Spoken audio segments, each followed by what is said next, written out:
Breaking news, family.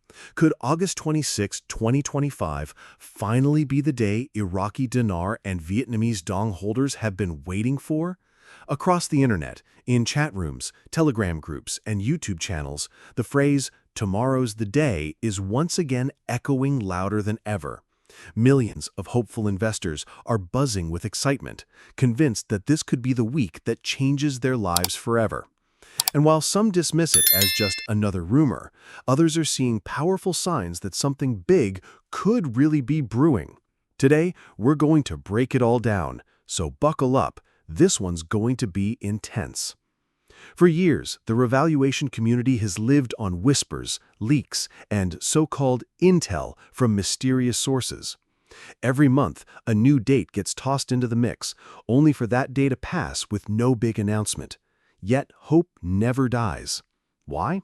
Because people are not just holding on to Dinar and Dong for profits, they're holding on to a dream of transformation. Imagine going to bed worried about bills and waking up debt-free. That powerful vision is what keeps millions engaged, no matter how many predictions fail. And now, August 26, 2025, has become the latest lightning rod of hope. So what exactly is fueling this surge of belief around August 26th? Supporters point to recent moves by Iraq under Prime Minister Mohammed Shia al-Sudani. His government has been cracking down on corruption, improving transparency, and modernizing the banking system. They've taken steps to curb illegal dollar smuggling, improve digital payment systems, and encourage stronger ties with global financial institutions. Believers see these reforms as signals that Iraq is laying the groundwork for a stronger currency. Combine this with Vietnam's steady economic growth, and suddenly the whispers about August 26th don't sound so far-fetched to the hopeful crowd. Let's be clear here. A revaluation is not just a number changing on a computer screen. It's a major global event involving coordination between banks, international regulators, and governments. It would require careful planning, significant reserves, and real economic backing. This is why many financial experts dismiss the August 26 predictions as hype. They argue that revaluations don't happen overnight in secret. They happen through carefully staged rollouts and international agreements. And yet, despite this reality check, the power of hope keeps these rumors alive. Because for believers, even the smallest possibility is enough to keep going. And let's talk about the power of the community. Across Facebook pages, Telegram groups, and YouTube channels, millions gather every day.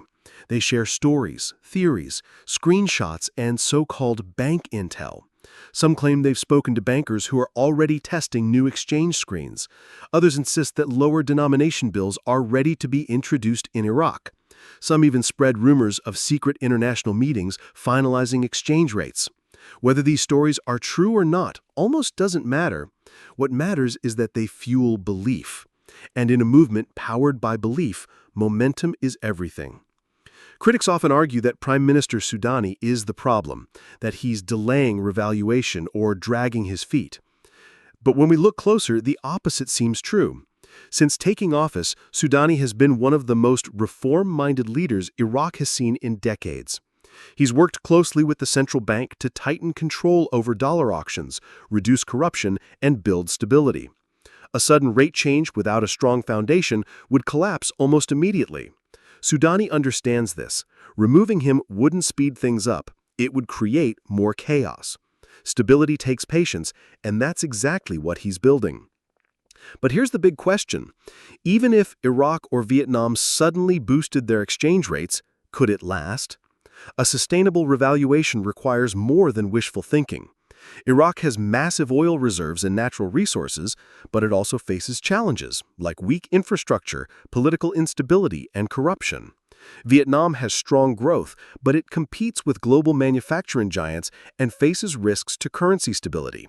For any new rate to hold, both countries must prove they can back it up with real reserves, exports, and economic power. Otherwise, it's just a short-term flash that collapses quickly. Still, speculation has a power of its own. Just imagine waking up on August 26, 2025, and seeing headlines across the world. Iraqi dinar surges in historic revaluation, or Vietnamese Dong shocks markets with major currency shift. Banks would be flooded with people holding currencies. Social media would erupt with videos of celebrations. Families who had been waiting for years would suddenly see life-changing wealth. This is the vision that excites investors, the vision that keeps them glued to every new rumor. Even if it never comes true, the hope itself is what fuels the fire of this movement. That's why the phrase, "tomorrow's the day," has become so iconic in this community. It doesn't matter how many times a date comes and goes, the phrase always returns. Because at its core, this isn't just about money, it's about hope. Hope for freedom, hope for security, hope for a better future. And when millions of people share that hope together, it becomes almost unshakable. That's the psychology of this movement. Disappointment never fully kills the dream. Instead, it fuels the next round of anticipation. And August 26th has become the latest symbol of that cycle. When we step back, the resilience of this community is remarkable. For more than a decade, they faced endless criticism, mockery, and skepticism. Outsiders call it a fantasy. Economists call it impossible. But still, the community gathers daily, sharing encouragement and faith. They imagine futures where debt is gone, families are secure, and opportunities are endless. This resilience shows something powerful about human nature. When people unite around a shared vision, even without proof, they can build a movement that refuses to die.